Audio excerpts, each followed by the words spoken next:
খুব সাবধান, শ্রীকৃষ্ণ পুজোর সময় লোহার কোনো বাসন ব্যবহার করছে না তো। স্টিল বা লোহার প্রদীপের সাথে পাপ গ্রহ শনি রাহুর সম্পর্ক থাকে, তাই ভুলেও স্টিল লোহা ব্যবহার করবে না। জীবনের ছোট্ট ছোট্ট ভুল কিন্তু বড় বড় পাপ হয়ে যায়, জীবনে অকল্যাণ নেমে আসে।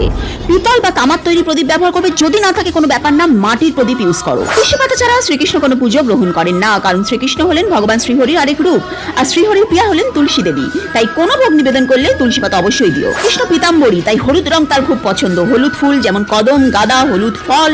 আর যারা পুজো করছো, ব্রত রাখছো, তারা হলুদ বা সাদা বস্ত্র পরিধান করবে। অষ্টমীর দিন উপবাস থাকবে, ভুলেও তামসিক খাবার রসুন পেঁয়াজ এদিন ইউজ করবে না বাড়িতে।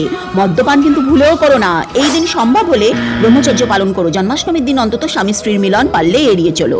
গোপালে সবচেয়ে প্রিয় হলো তালের বড়া, তাই তালের তৈরি কোনো জিনিস জন্মাষ্টমীতে ভগবান শ্রীকৃষ্ণের মুখে দেওয়ার আগে নিজেরা কখনোই খাবে না। সবচেয়ে বড় কথা, কৃষ্ণ নামে এই দিন নিজেকে ভরিয়ে রেখো। রাগ, ক্রোধ, হিংসা, পরের ক্ষতি কি করে করব, এই চিন্তা করলে শ্রীকৃষ্ণকে পুজো করলে তার কোনো ফলই পাবে না। ভগবান গ্রহণ করেন না, কারণ তিনি হলেন প্রেমের পূজারী। অপরকে ক্ষতি করলে তার ফল কিন্তু তোমাকে ভোগ করতে হবে। এই দিন তুলসী পাতা না ছিঁড়ে জন্মাষ্টমীর আগের দিন তুলসী ছিঁড়ে রাখতে পারলে ভালো। আর তোলার সময় জানো তো, ওম ভদ্রায় নমঃ এই মন্ত্র বলে তুলবে। আচ্ছা, তোমরা আমাকে একটা ছোট্ট কথা জানাও, আজকের দিনে রাধা কৃষ্ণের মতো নিঃশর্ত প্রেম কোথাও কি বেঁচে আছে? হ্যাঁ কি না, তোমার কি মনে হয়? প্লিজ কমেন্ট করে জানাও। জয় শ্রীকৃষ্ণ।